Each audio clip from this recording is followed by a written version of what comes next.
That is sample paper number 6 of business studies. 31 तक हमारे हो गए थे क्वेश्चंस। 32nd देखिए, it says motivation refers to the way in which urges, desires, aspiration, striving or needs direct, control and explain the behavior of human beings. It is something which moves the person to action and continues him in the course of action already initiated. With reference to this, explain the process of motivation. जो कि अब syllabus में है नहीं है। First इसमें क्या होता है? फर्स्ट स्टेप अगर याद हो तो क्या होता है? Need felt. पॉइंट जो है ना वो सेल्फ एक्सप्लेनेटरी है, आपको देखना। नीड फेल्ट, उसके बाद tension, then drive, then search for behaviour, then satisfaction of needs, yes, then reduction of tension, new need, again tension dotted line के साथ, है ना? टेंशन जो है वो डॉटेड लाइन के साथ, क्योंकि एक नीड इसी में ही जो है वो कह सकते हैं how motivation is a continuous process. Because एक नीड हमारी सेटिस्फाई हो जाती है तो अगली नीड जो है हमारी वो नई नीड, इनफैक्ट पिछली नीड सेटिस्फाई होने से पहले हम अगली नीड हमारी आई होती है। पिछली अभी सेटिस्फाई भी नहीं हुई होती। मैं एग्जांपल लेता हूँ तो साइकिल की, है ना? जब साइकिल नहीं था, साइकिल लेना हमारी इच्छा थी, वो टेंशन हो रही थी, लड़ रहे थे पेरेंट्स के साथ, साइकिल लेके दो, साइकिल। अभी साइकिल लिया ही था तो या तो बड़ा साइकिल या फिर उसके बाद एक्टिवा हमारे पास होनी। अभी उसका हमारा चार्ज ही पूरा हुआ था, नीड ही पूरी हुई थी अभी, है ना? अगली जो थी हमारी वो नीड फेल्ट होगी, वो टेंशन दे रही है आपको। एक्टिवा होगी तो बाइक चाहिए, चलाना सिखा दो, बाइक है तो फिर कार चाहिए, कार चलाना सिखा दो। ये नीड्स चलती रहती हैं। That is why we say that motivation जो है that is a continuous process. ठीक, देन है आपका इसी का ही और पार्ट है, formal communication is the communication which flows through scalar chain, that is official channels designed in the organization chart. It may be oral or written and may be upward, downward or even horizontal.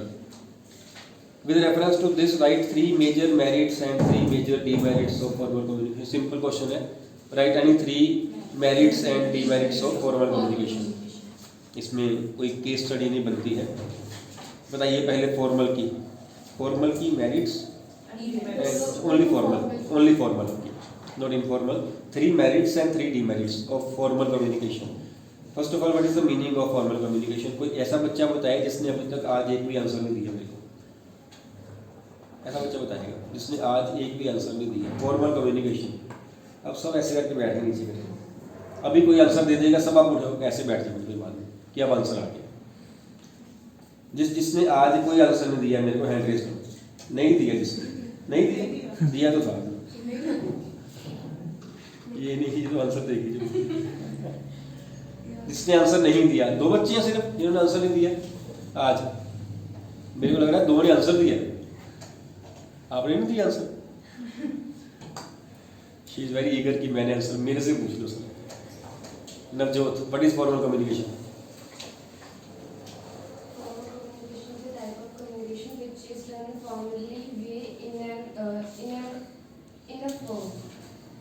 Formally, that is formal. How it is done formally? Why it is done formally? It is set by this type of organization है. This type of communication is we can say that passes through scalar chain, formal channels which have been set by the management. तो ये हो गया। इसकी merits बतानी है आपको। कोई एक मेरिट इसकी, जैसे प्रॉपर फ्लो ऑफ कम्युनिकेशन। ठीक हो गया, ठीक है। एक्सप्लेन कर लोगे? समझ आया कि ये पॉइंट ही सिंपल है ना, इसी को एक्सप्लेन करना है। मॉलिक लेस चांसेस ऑफ ह्यूमर, ऐसा क्यों होता है? Why less chances of humour? Scalar chain follow कर रहे हैं। और मोरोवर जो नॉर्मली जो फॉर्मल कम्युनिकेशन होती है ये राइटिंग में होती है ज़्यादातर, हमेशा तो नहीं कह सकते, ज़्यादातर ये राइटिंग में होती है। राइटिंग में र्यूमर्स हो नहीं सकती because everything is clear. Rumours तब होती हैं जब ओरली हम कोई बात करते हैं, लिख के बात करते हैं फिर र्यूमर्स नहीं होती, है ना? एक और sir, less wastage of time. Less wastage of time formal में? हाँ जी कैसे सर? सर फिर वो टू द पॉइंट बात करते हैं सर, बिल्कुल फॉर्मल में। अच्छा, अदरवाइज ये डीमेरिट है इसकी ऐसा नहीं, डिले इन डिसीजन मेकिंग और delay in action we can say, और delay in information passing. Informal में तो अगर मैं आपसे बात करूं कि अभी कल छुट्टी है भाई, इनफॉर्मल हो गया, टाइम लगा नहीं लगा। अगर मैं बोलूं कि जी फॉर्मल बोलूं कल की छुट्टी है, सारे साइन करके जाना, टाइम लगेगा। फॉर्मल में टाइम ज़्यादा लगता है, फॉर्मल में टाइम ज़्यादा लगेगा। इनफॉर्मल में क्या है, बात कहनी हुई है, बिकॉज जनरली इनफॉर्मल जो होती है ना वो राइटिंग में नहीं होती, ओरली होती है, या फिर वो जेस्चर होती है। ठीक है, जेस्चर कितना इजी है, हो गया ना। मैंने क्या कहा, ठीक है, मतलब ठीक है। अगर मैं ये बात लिख के बोलता या हाँ दिलप्रीत का नाम, बिकॉज इसको एड्रेस किया जाए, इसका नाम भी आना चाहिए ऊपर, दिलप्रीत, ठीक है सर, ठीक है। टाइम ज़्यादा कहाँ लग रहा है, फॉर्मल में, इनफॉर्मल में नहीं लग रहा है ना। इनफॉर्मल टाइम बचाती है, फॉर्मल टाइम जो है वो ज़्यादा टाइम कंज्यूमिंग है, कह सकते हैं। ठीक है, और कोई पॉइंट इसकी मेरिट बतानी है हमें। Less chance of doubt and suspicion, less chance of doubt and suspicion, doubt and suspicion, बिल्कुल चांसेस नहीं रहते हैं डाउट्स के, because everything is return and everything is clear, क्योंकि हम स्केलर चेंज जो है वो फॉलो करते हैं। और डीमेरिट्स क्या है, टाइम वेस्टेज, आपका पॉइंट ठीक हो गया। देन हेडिंग गलत है, मतलब क्वेश्चन गलत था, आंसर तो ठीक ही था। और कोई demerit, Workers are not allowed to communicate with the superiors. Formal में Formal में. We can say with all the superiors, ये कह सकते हैं विद सुपीरियर, तो इमीडिएटली तो कर ही सकते हैं, कई फॉर्मल चैनल्स हैं। वैसे ये पॉइंट बहुत अलग सा बनता है कहीं एनसीईआरटी में नहीं, अदरवाइज हम ये भी नहीं कह सकते ऑल द सुपीरियर्स, बिकॉज एक फ्री फ्लो वाला भी है, उसमें anybody can communicate to anybody, है ना, थोड़ा सा दूर पड़ जाता है पॉइंट ये वाला। और कोई पॉइंट फॉर्मल की demerits,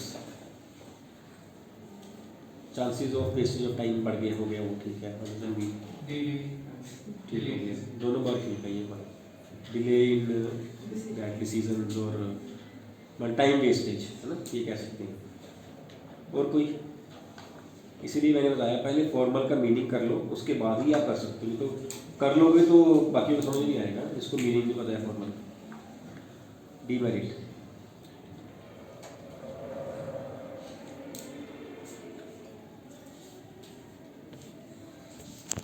Limited is a company manufacturing textiles. It has a share capital of rupees 60 lakhs. In the previous year, its earning per share was rupees 0.50. For diversification, the company requires additional capital of rupees 40 lakhs. Same पिछले भी किया था ना हमने ये वाला. The company raised funds by issuing 10% debentures for the same. During the year, the company earned a profit of rupees 8 lakh on capital employed, and it paid tax at the rate 80%. State 40%, sorry. State whether the shareholders gained or lost in respect of earning per share on diversification. Show your calculations clearly. Amounts तक same है, percentage भी same है। हाँ 0.4 आ रहा था, कम हो गया था, एक आध भी अमाउंट चेंज होगी ना, आंसर चेंज हो जाएगा। Also state any three factors that favor the issue of debentures by the company as a part of its capital structure. तो यहाँ उसने कहा 0.50 पहले EPS था, अब कंपनी ने 40 लाख रुपीस की और डिबेंचर्स इशू कर दिए। अब कंपनी का EPS कितना रहेगा, है ना। EPS कब कैसे निकालते हैं हम, earning after interest and taxes. तो अर्निंग बिफोर कितनी थी हमारी, 8 लाख की। 8 लाख में से माइनस हम क्या करेंगे, इंटरेस्ट और डिबेंचर्स। कितने के डिबेंचर्स है, 40 लाख के। 40 लाख का कितने परसेंट इंटरेस्ट है, 10%। 4 लाख ये बन गया। 4 लाख का हम टैक्स माइनस कर देंगे, कितना बोला है, 40, 160।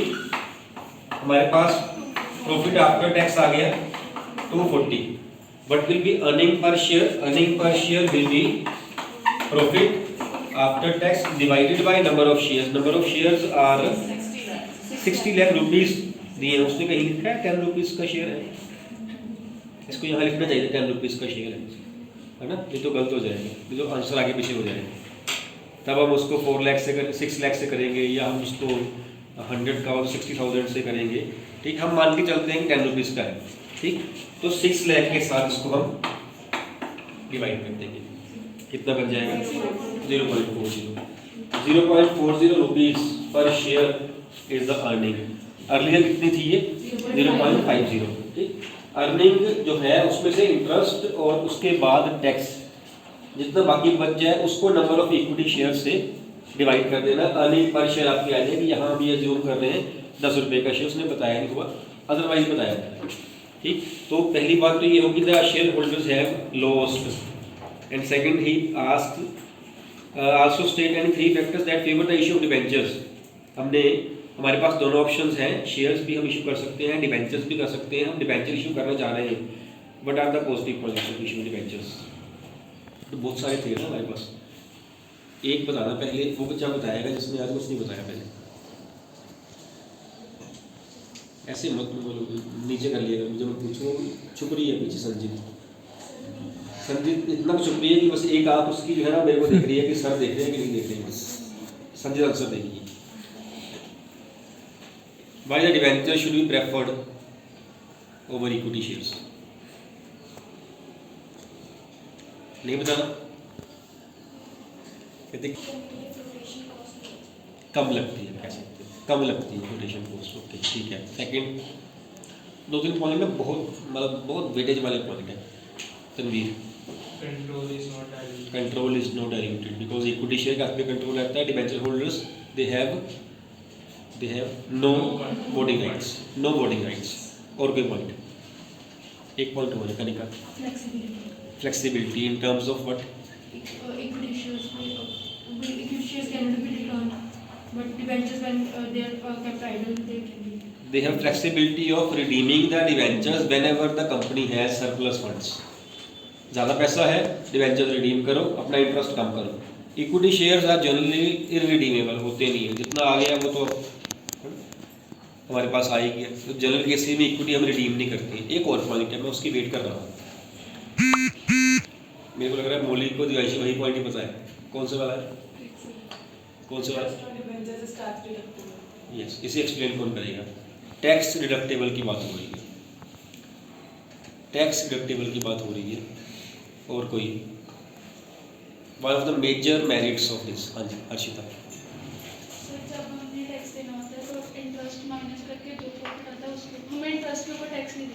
यस, जो इंटरेस्ट है that is tax deductible expense, we can say, means it is deducted from the profits, then after this then profit जो है, टैक्स जो है वो कैलकुलेट किया जाता है। हमने अभी किया, फिर हमने अभी किया ना 8 लाख पे, 8 लाख का प्रॉफिट था हमारा, इंटरेस्ट ऑन डिबेंचर 4 लाख का माइनस किया हमने, टैक्स किस पे लगा? 4 लाख के ऊपर।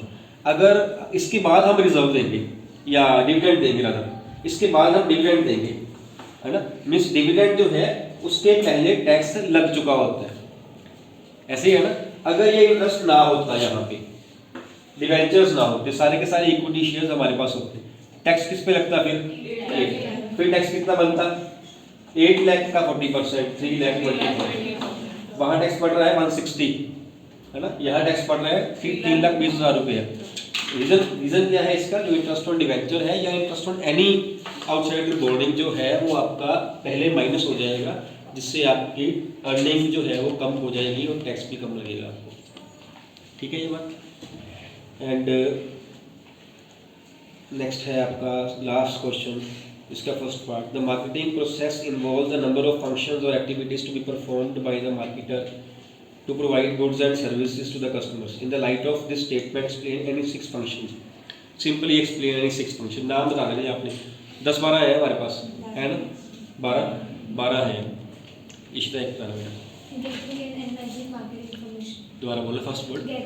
Gathering and analysing market information, बिल्कुल ठीक है। और पॉइंट वही, बहुत पॉइंट है हमारे पास। हरलीन प्रमोशन, ठीक है। Jasleen pricing, Navneet packaging and labelling, yes. और Maulik designing the product, yes. Gurleen branding, standardisation and grading, standardisation and simplification, simplification से पहले सेकंड चैप्टर में। तो ग्रेडिंग एंड पैकिंग में कहीं packaging and labelling, okay, packaging and labelling, yes. Sonali warehousing, और बस Parul customer support services. Customer support sir कितने को हो गई हैं? 1 2 3 4 5 6 7 8 9 आसपास हो गई। 3 रख। हाँ, बोलो एक बोलो। Market planning. Market planning point number 2 third 2 Navneet transportation, Sonali physical distribution, okay सारे हो गए खत्म। चलो ये आपके जो है वो सारे फंक्शन है। कोई उसने 6 पूछे हैं, जो उनसे मर्जी आप लिख सकते हो। Last explain the following terms related to branding. 4 terms, चारों इजी। डेट नंबर के एक term, brand, brand name, brand mark, trademark. कौन बताएगा? ब्रांड नेम पहले बताना है आपने, ब्रांड बाद में डिस्कस करते हैं।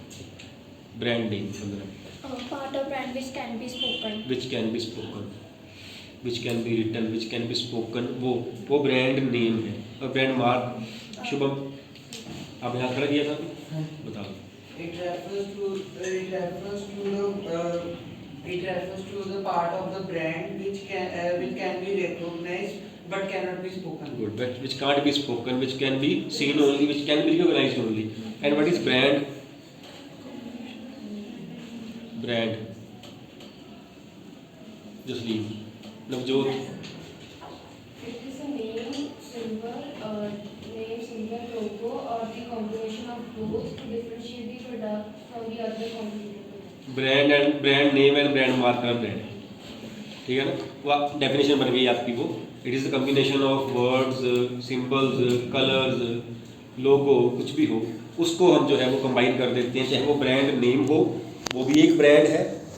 ये नहीं कि दोनों कॉम्बिनेशन बनेगा तो ब्रांड बनेगा। Even brand name is a brand, even brand mark is a brand and there combination is also a brand. ठीक है, हम कई बार बात करते होते हैं ये क्या है, नहीं ये ब्रांड नेम है कि ब्रांड मार्क है, वो भी चलते ब्रांड मार्क है। और ये क्या है, ब्रांड नेम है, लेकिन ये साथ में ब्रांड भी है, बिकॉज ब्रांड नेम भी है, ब्रांड मार्क भी है, दोनों का कॉम्बिनेशन भी ब्रांड ही है। ये भी ब्रांड, ये ब्रांड मार्क है, ब्रांड भी है, ये ब्रांड नेम है, ब्रांड भी है, दोनों का कॉम्बिनेशन भी ब्रांड है। हम उस दिन भी बात कर रहे थे स्टार स्पोर्ट्स। कोई और एग्जांपल है? एग्जांपल मैं कई साल से एक एग्जांपल ले रहा हूँ। स्टार स्पोर्ट्स वालों का चैनल एक लोगो चेंज कर लिया, मैंने नहीं चेंज किया अभी तक। एग्जांपल भी है। और आजकल स्टार स्पोर्ट्स कैसे लिखते हैं? स्टार स्पोर्ट्स 1 स्टार डिजाइन अलग हो गया, स्टार है बीच में, 1 भी है बीच में, है ना। और कोई एग्जांपल है इसकी? सिर्फ जो एडिडास कैसे, एडिडास कैसे? मैं इस कम्युनिकेशन की बात कर रहा हूँ जब मतलब वर्ड्स भी हो हमारे पास, सिंबल भी हो, मैं उसकी बात कर रहा हूँ। एडिडास तो नहीं है कोई, उसका कैसे भाई वो बोला जो मेरे को भी आता हूँ, मेरे को पता इसका है कैसे। हाँ बोल तो होगा, ये तो इतना कुछ पता है। अच्छा ठीक है, बाकी बातें मान लीजिए। एक है ट्रेडमार्क। संजीत वो उच्चार करा कि संजीत सर मेरे से पूछ लो, लास्ट क्वेश्चन है आज। when a brand is given protection under what, ये लिखना है साथ में, आपने पूरा नंबर लेना है। एक्ट अंडर किसी एक्ट की बात हो रही है, चलो कोई एक्ट है, उस एक्ट में इसको रजिस्टर करवाना पड़ता है, तो जाके जो ब्रांड है वो ब्रांड ट्रेडमार्क बन जाता है। ट्रेडमार्क एक्ट ईयर कौन सा है? लास्ट तो क्वेश्चन है संजीत इसका, आज का भी लास्ट क्वेश्चन है। ट्रेडमार्क एक्ट चलो इस सेंचुरी के नहीं है, पिछली सेंचुरी का है। 2 मैंने बता दिए आपको, साल के पहले अक्षर वाले 2 आपने बता दिए। 19 तो मैंने बता दिया, उसने बड़ी कोशिश की हकीकत को बताने की, सुनी नहीं उसको। 1999 लास्ट ईयर ऑफ सेंचुरी 1999 यही है ना। ट्रेडमार्क एक्ट 1999, उसके अंडर उसको हम रजिस्टर करवा लें तो ये ट्रेडमार्क जो ब्रांड है वो ट्रेडमार्क बन जाता है। इसका बेनिफिट क्या है ट्रेडमार्क? कॉपी नहीं, उसको इमीडिएट नहीं कर सकता, कॉपी नहीं कर सकता इसको, ठीक है।